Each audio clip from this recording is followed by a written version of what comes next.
taking it back to YouTube and content strategy, like I said, you have something that you can physically show and touch, and that in itself is huge value. So don't discount that. Because when it comes to making content, the easiest thing you can do is simply record and show yourself making your art. It's the Inspiration Place podcast with artist Miriam Schulman. Welcome to the Inspiration Place podcast, an art world insider podcast for artists by an artist, where each week we go behind the scenes to uncover the perspiration and inspiration behind the art. And now, your host, Miriam Schulman.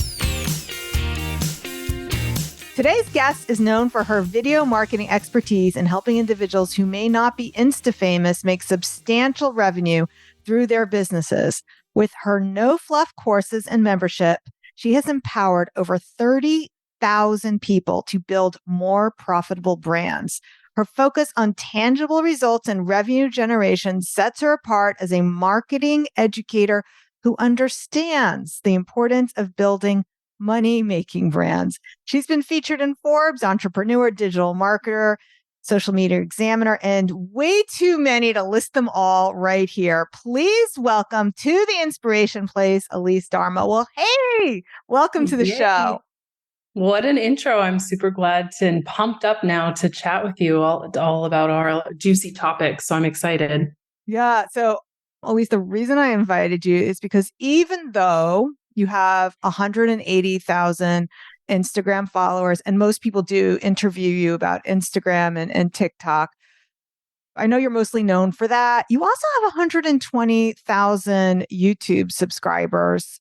So we're going to focus on that today, if that's all right with you. Absolutely. I love talking about new topics and new marketing channels that don't get a lot of attention in my world. In fact, there was something you shared right before we hit record, which was like you haven't posted a video in a year. Can you share that again, that statistic? Yeah, just today I'm reviving my channel. So I started growing my YouTube channel in 2018 or 2019. I believe it was 2019. I'd have to double check. But that was the year when I wanted to get consistent and committed because I knew it was an amazing organic source of traffic, but I wasn't in a system. I wasn't publishing consistently. So we had published consistently for a couple of years and saw really good growth. And then in 2022, we hit 100,000 subscribers. So we didn't like blow up overnight. It was definitely a couple of years of consistency. And then in the summer of 2022, that's just when I stopped posting. Business was changing. Funnels were changing, products were changing, offers were changing, the team was changing. I just needed a break from it, really. We had created this well-oiled machine system, and I decided to take a step back from it and focus on other aspects of the business. And so I kind of found myself in a bit of a case study to see what would happen when you build up a channel of 100,000 subscribers and then you stop posting. So that's basically me today. It's been almost a year since I posted my last video. And just today, I was looking at my channel analytics to see what was going on in this past year. And we still got over 1.3 million views in the last year. We still generated almost 14,000 new subscribers, even though I wasn't posting new content.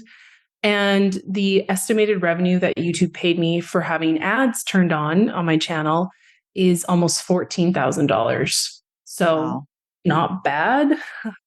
I was more impressed than not. That's amazing because $14,000 of passive income for many people is life-changing. Exactly. Like it worked out to be, I don't know, $1,500 to $2,000-ish a month. And every time I got that deposit from YouTube, it was like, ooh, yay. Didn't expect that. Wasn't relying on it. Didn't expect it, but that's a nice surprise. Let's decorate the nursery. You want to share just a little bit of your personal story? So I know you just moved from Canada to... That's right. We're living in Barcelona, my fiance and I. That was also part of the pause, was I just needed some time to settle into life in a new city, but new country, a country where I don't speak the language. And also the pace of life in Barcelona and Spain is different than in North America. I was living in Toronto for the prior 12 years. And just to stereotype an entire country, but the lifestyle is very much geared to live and experience your life first, work second. And in North America, and the way I was operating in my 20s and 30s was definitely work first. I loved the hustle culture. I loved hustling in my 20s. I loved building this online business. Now I'm 36 and just getting here and getting used to the pace of life. Like, there's siestas in the middle of the day. They're still a real thing. There's a lot of late night terrace hangouts and connecting with your friends in real life, talking to them face to face. And it meant spending less time in my business. So it was a bit of an adjustment period. And then we decided to shake things up a little bit more and have a baby here. So I'm expecting a baby in a couple months. So let the next adventure begin. Oh, congratulations. Okay, so now we're ready to dive into our first question. I think you're going to like this one.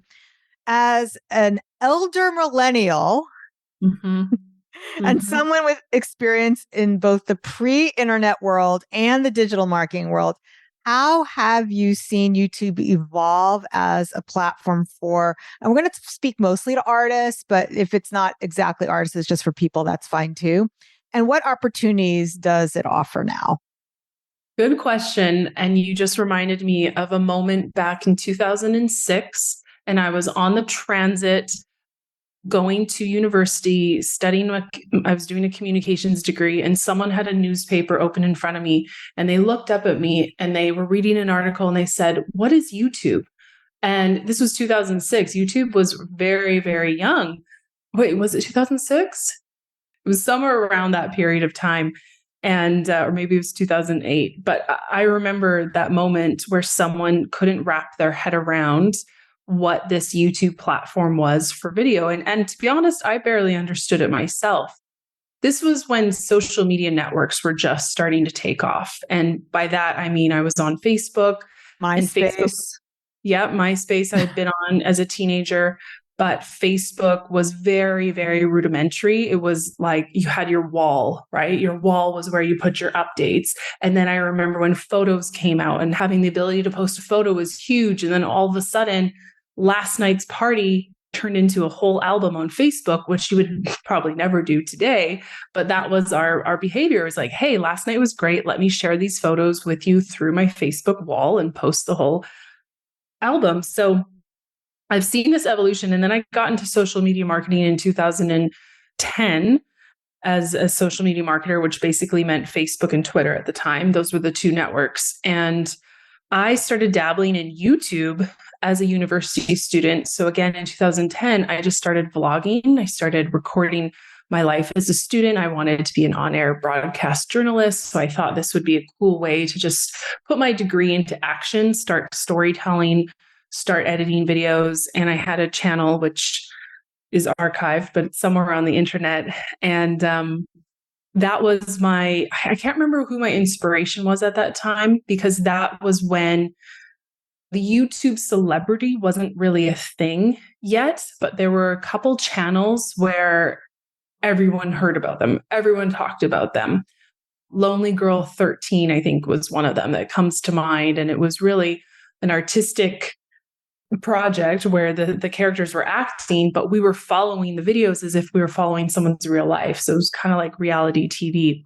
And so I would say by the time I started to take YouTube seriously as a commitment, this was 2018, 2019, I saw it mostly as a search engine. So it had evolved, right? It was very preliminary in the early days. And now I really saw it as a search engine, which would complement Google. So we were already, as a business, publishing blog posts. We were ranking on Google. I knew we were generating free traffic from Google, and I wanted that video traffic as well. So our strategy initially was, and for many years, it was to focus on what are the keywords and the key search terms that someone is looking for and looking for help. And if my video can be an answer, then they're going to get to know, like, and trust me, and then be a subscriber and become a customer. So that was our strategy for the first 2 to 3 years. And it worked great. That's what got us to 100,000 subscribers. I would say today, from what I'm learning from experts who didn't pause their channel for a year, but the algorithm has changed and the user behavior on YouTube has changed as well, where I would say that YouTube is probably prioritizing less a topic that's stuffed with keywords or is a search term that you would see on Google. And what they are showing more on your YouTube home feed, what they're showing more are videos that have story in them, videos that make you feel something. I think YouTube's really leaning into becoming a Netflix, becoming a version of Netflix where people go onto YouTube to kind of turn their brain off. Like they want to be entertained, they want to be amused, they want to be inspired. When someone is on YouTube or Google looking up a solution to their problem, like how do I write my Instagram bio for business? They're going to see my video, get the answer they want, and then probably bounce, right? They might not hang around. But if someone is on YouTube and they see a video where I've entertained them, maybe made them laugh, maybe taught them something, they're more likely to feel something about me, more likely to subscribe, engage, and stick around.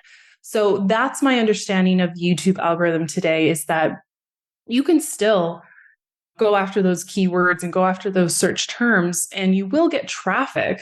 But if you really want to be shown in front of a new audience, from what I'm seeing and testing myself right now, storytelling and giving people a reason to kind of care about you or stick around for more, that's what's being prioritized in the YouTube algorithm.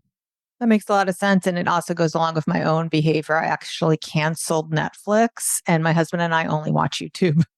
Really? Yeah. So you have go-to channels that are like your TV channels now. Well, basically, we like the news, but we prefer consuming the news not as an endless stream, but like, okay, let's look at the headlines. We look at, our like MSNBC or whatever. What are the headlines? Is there anything here we want to see more of?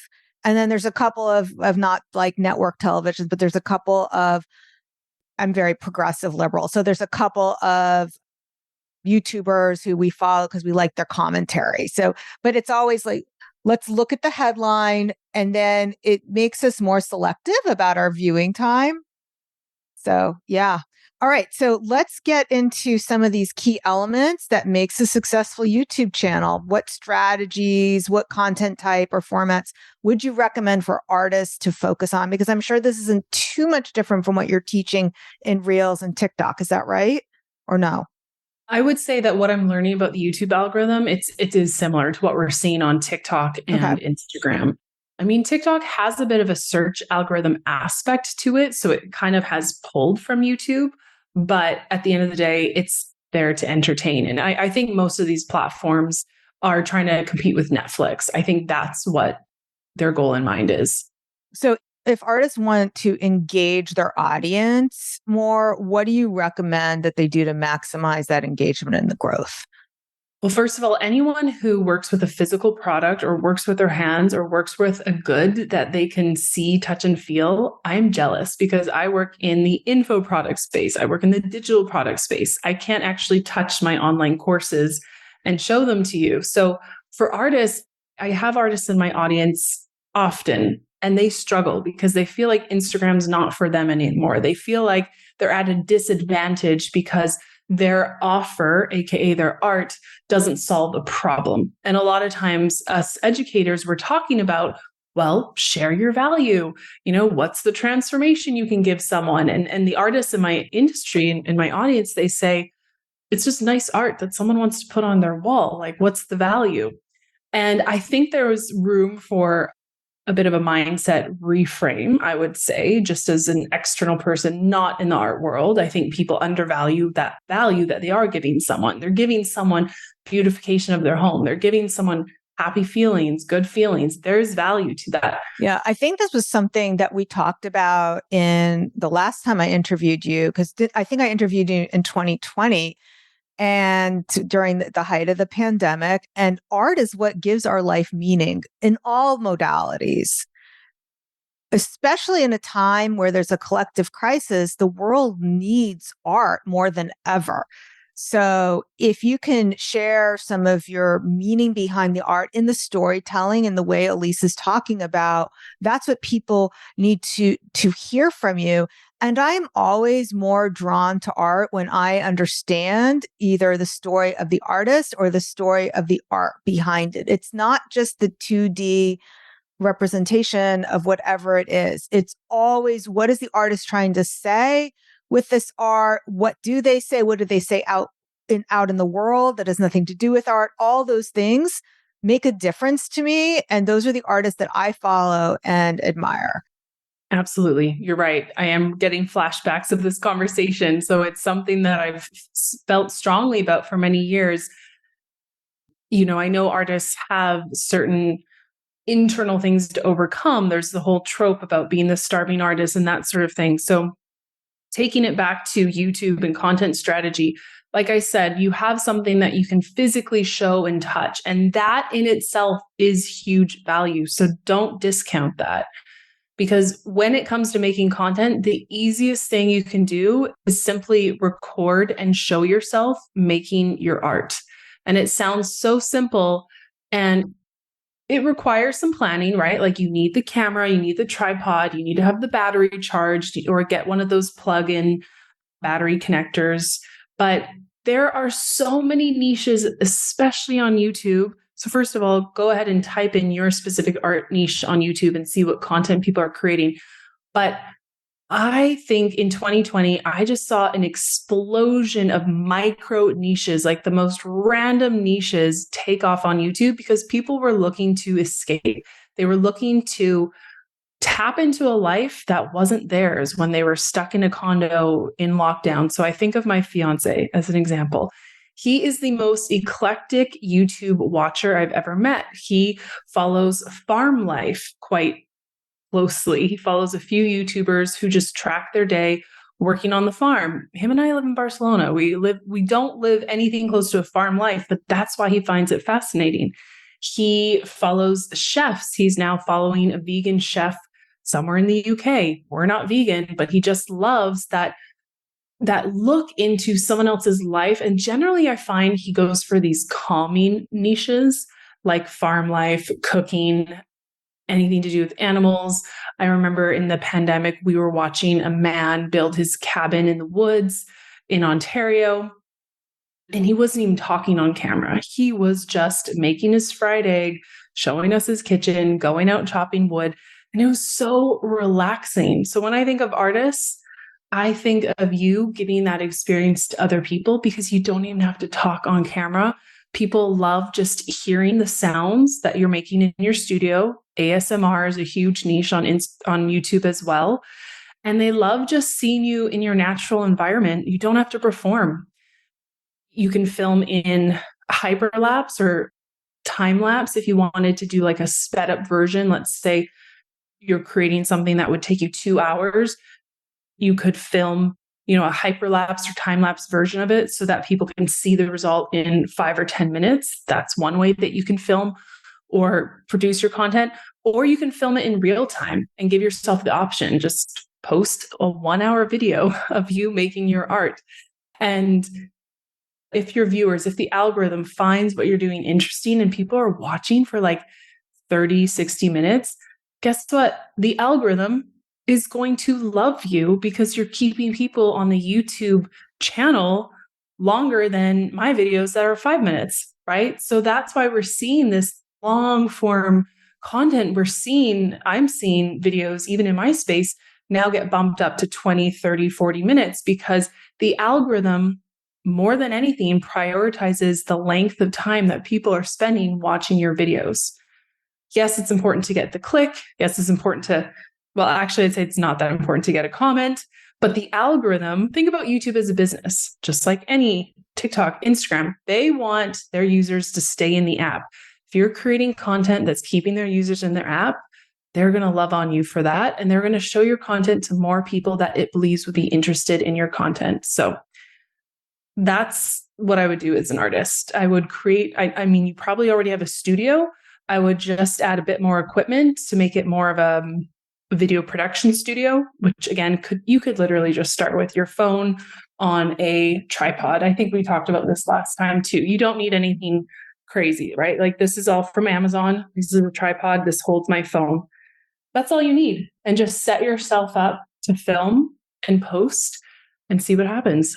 Okay. And for those of you who are not watching this on YouTube and are listening, I'll make sure that we link the tripod and the holder that Elise is talking about in our show notes. So this is episode 267. So if you go to schulmanart.com/267, you're going to find that and everything that we're talking about today. So don't worry, we've got you.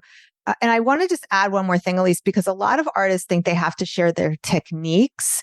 And I just want to remind artists that unless you're trying to attract students and you're an art teacher, you do not need to share techniques. And I wouldn't share my techniques because then you're attracting the wrong client for what you want to sell.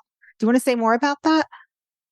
So just so I understand, by a technique, that would be the artist, like the how-to. Like you don't have to teach people how you create your art unless you want to attract students for your art classes. Yeah, exactly. And so that in my mind says you don't even need to speak to camera. You're not there to teach. You're just there to simply exist and show your life. You can be off camera. You don't even have to show your face. I know many YouTube channels where you literally just see their hands. That's okay too. So it depends. Sounds like, and I'm new to the art world myself, but it sounds like your audience might be concerned that they don't want to show their process. They don't want to show. No, it's not that, but they think that's the only thing to share. And they're used to being an artist. They're used to talking to other artists, and that's what they're interested in. But just remember that if you want to find someone to collect your art, you're going to be attracting the wrong people if you're sharing how. So it's not about talking on camera, not talking on camera, but what you talk about. If you want to attract art collectors, share more the why behind your art rather than the how. So focus on that. And if you were to talk, exactly, that's the part that you can speak to is what inspired you to create this? Where did you get the idea for whatever you're making that day? That's something that a collector would resonate with. Okay, so you talked a lot about analytics. So how can we use analytics to refine our content or tailor what we're putting out there? So a huge aspect of YouTube is the fact that you can make the most amazing, cinematic, eye-pleasing video.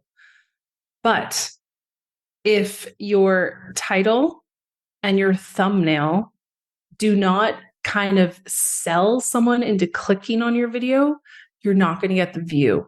So a lot of times people will focus and hyper focus on what the content of their video is going to be, myself included. This has been my majority of my focus for years. And then the thumbnail and the title are kind of an afterthought, but you should really be thinking about your thumbnail and your title first.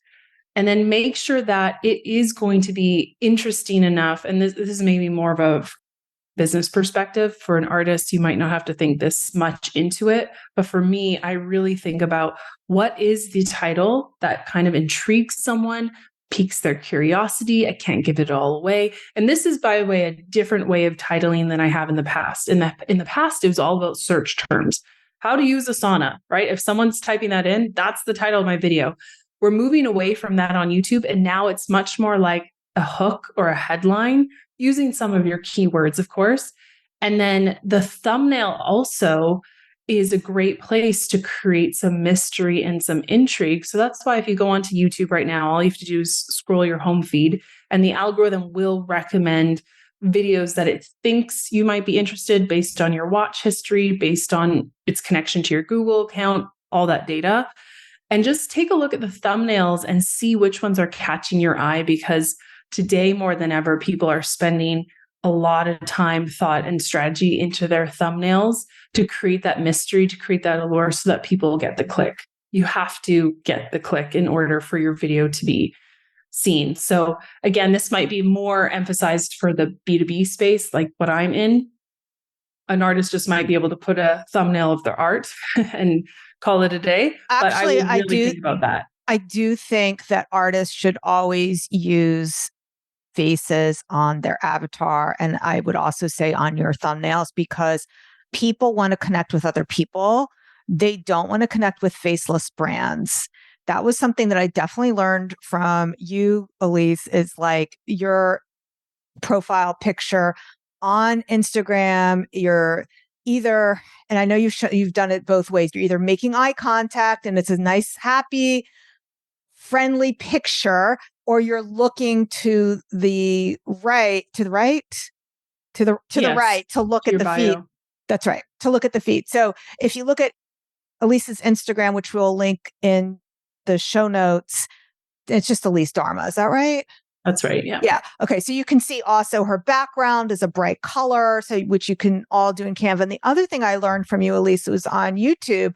I moved away from making pretty pictures of myself, and it's more like the goofy face, like the like these really exaggerated, almost clown-like expressions. That's what's going to pull people in. And you'll see people, even influencers like Marie Forleo, who used to always be about the pretty, her YouTube thumbnails are no longer about the pretty anymore. It's all about the very weird and clown-like faces. Yeah, because psychologically, I'm going to be more intrigued and curious to click on that weird looking picture versus that perfect looking picture. That's the thinking behind that. So if you're an artist listening to this one and thinking, oh, I don't want to be on camera, I'm off camera, the easiest thing you can do is have someone take a bunch of photos of you doing a ton of different expressions. Don't make them too, like, I would basically shoot them shoulders up, maybe chest up, so it's pretty tight to your face. So do all the expressions. Shocked is a big one. Mildly shocked, really shocked, wowed, impressed, angry, super happy, super sad. You really want to put your eyebrows to use and get expressive, and you'll feel stupid, you'll feel silly, but that is what is working today. And what I would do is I would load them all into Canva. Canva then has a really easy to use background eraser tool, which I can't remember if it comes with the free or the paid account, but it's worth it, especially if you're going to be making your own thumbnails. But load everything into Canva, use the background eraser tool, because, you know, if you're shooting against a white wall, you need to edit and add some color. And once you have yourself cut out with all those different expressions, it's very easy just to choose the right cutout of yourself for the next thumbnail that you're making. Choose a colorful background. Maybe it's on brand, maybe it's bright neon, whatever works for yourself. And then back when we were creating thumbnails quite consistently, we often would make my face about 1/3 of the thumbnail real estate. And then we would do text for the rest of the 2/3. So that, again, is more for the B2B space. I would check out how other people are doing it in the artistry world in your niche, because sometimes you might just need your art, a tool that you're using, and your expression, and then the text can go in the title. So I would play around with it, but that's generally how you can easily make thumbnails. I mean, I see that in the progressive liberal videos commentator YouTubers that I follow who have like 1 to 2 million followers. It's usually a Trump bashing video of a funny looking picture of Trump with he's finally in trouble. My husband are like, finally? Okay. All right. Okay. So whatever gets to click. Yeah, right. Exactly. Yeah. All right. Beyond YouTube, artists often have a presence, of course, on other social medias, mostly Instagram. How can artists integrate their YouTube strategies with their overall online presence so that it becomes a more cohesive and effective brand strategy? Well, if I were to hone in on my social strategy as an artist, I would just choose 2 platforms, especially if I'm overwhelmed with all the recommendations. I would, and this is something you're probably going to hear me teaching more about, especially in the next year, but the 2 most powerful platforms for business are YouTube and our Instagram. YouTube, just like those stats I shared at the beginning, I built up this channel and it still gave me views, subscribers, and revenue without me doing anything more. This is the best long game we have out of any social media platform. This is the best investment of your time. Yes, it requires the most work. I'm not going to lie about that. But if you get your YouTube channel and system up and running and make it consistent, I believe this is where you're going to see the biggest ROI for the long term. And I'm even starting to see some people come out and say now, like, short form videos are a waste of your time because the shelf life is so much shorter. And you don't get this sort of payout as a creator from any other platform as well. Like, I know those farmers who are farming, I know majority of their income is not coming from the farm anymore. It is YouTube paying them because they have 1 million plus subscribers who are watching their day-to-day farm life. And 1 million plus subscribers at whatever their view count is, I always do the rough math of how much revenue they're making. They're probably passively making $50,000 a month from YouTube. And so the return on your investment with YouTube is huge. The second platform I would focus on is Instagram, because it is the best place to connect with people on a more intimate basis. And, yes, you have subscribers and you have people who comment, but the type of people on YouTube, it's harder to connect person to person. It's less personal, it feels like. But when someone finds you and follows you over on Instagram, that's where they can literally DM you. That's where you two basically, it's like them texting you, right? And that's where your customers often come from, especially if they first discovered you on YouTube and then they want to follow more behind the scenes of your life or whatever the case may be. Or you can even include it in your videos, like come chat with me on Instagram, however you want to bring people over. But Instagram is still the best sales tool for business because all the options we have to connect with real people and use the direct messages to close sales. I'm still a huge advocate of Instagram. Even if sometimes you're on Instagram and you're like, oh, my following is so low, my views are so low, I don't look that popular. It never surprises me when someone on the outside has, quote, low numbers, but they're closing sales in the DMs. That's the norm. So you don't have to worry about looking famous. It's really not about that. It's about connecting with your customers and your people privately in the DMs. 100%. I agree. That's what I talk about also in Artpreneur. Instagram is really about the connection. Yeah. So worry less about the following and the entertainment. I mean, there's that too, but it's really the most valuable thing you can do on Instagram is connect. So I am a student of Elise, which is why I'm so happy to share your program with my listeners and my followers. And we have a special today for our listeners or watchers. If you go to schulmanart.com/Elise, tell us a little bit about what they'll find over there. Yeah, so you're going to be taken over to my program called On Video. And currently it's all about using short form video for small business owners. So what kind of video ideas to make that aren't based on trends, aren't based on dances, because the majority of my audience, they don't want to do that stuff. But what kind of video can you make that will actually be worth your time, whether it's 10 seconds or 30 seconds, to bring clients over to your business? So that is a membership that you can join called On Video. And every single week you get 5 fresh video ideas that can be used for TikTok or Reels, whatever your platform of choice is, or both. And between you and I, there's a reason why I called the membership On Video. I didn't make it specific to short form video because YouTube is an amazing platform. And so who knows, maybe one day it could expand to include some YouTube marketing strategy or long form video strategy. But right now it is your go-to place for short form video ideas that convert for business owners. Fantastic. Okay. So we'll include that. It's schulmanart.com/Elise.